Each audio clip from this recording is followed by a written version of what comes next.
How do you feel like the events of last summer either inspired you? You touched a little bit on it. And how did it maybe even differently affect where you are in London versus what you were seeing on TV or being reported here in the US? Or were there a lot of similarities?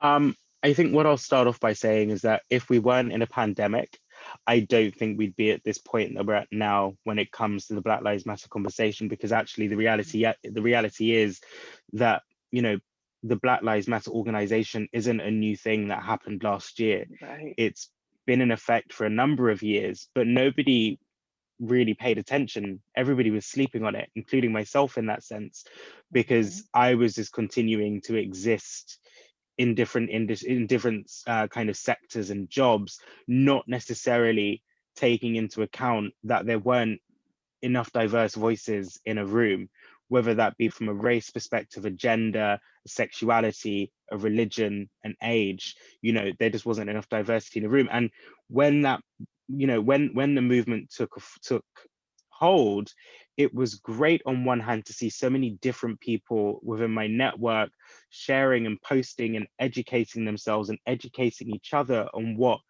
has happened to the Black community, stories that we've so often not explored and that we've kind of just kept on the sidelines. Um, and, in that sense, it was great. It wasn't an ideal time for it to happen because, we shouldn't have necessarily been going out to protest, but actually those protests were needed. It was such a Mhm. strong and opportune moment for so many different people from so many different walks of life to come together and sing from the same hymn sheet. Um, and I was inspired, I guess. The simple reality was to do better and to do good, because i I move with the notion of we all have the ability to be change makers, no matter who we are, no matter Right. what position we are in life. We all have the ability to be a change maker. And it was great to see people starting to use their voice, and it's great to see people still continuing to use their voice, um, nearly a year on. And somebody mentioned to me the other day about Rana Plaza kind of being 12 years on. And when I think of Rana Plaza and what happened there, that kind of really spurred on a much bigger conversation about sustainability that nobody was really paying attention to before. And we get to this point where we need a big moment or something big to happen to kind of Right. become the chain reaction.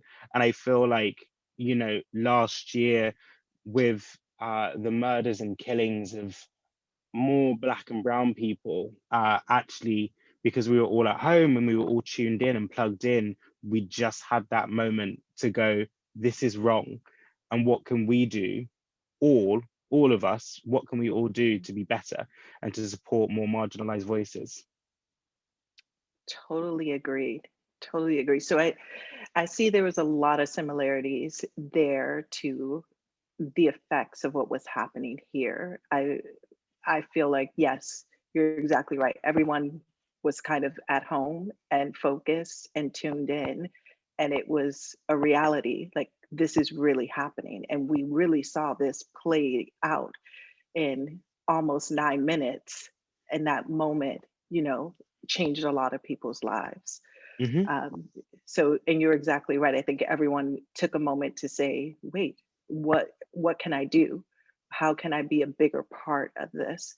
And just like you, it was moving for me to actually see allies when I went out and went to a protest, because you know that they exist and you know that there's good people in the world, but then you also feel like you're fighting this fight on your own. Hmm. So I totally agree. When you see it, it just inspires you and gives you, you know, more momentum.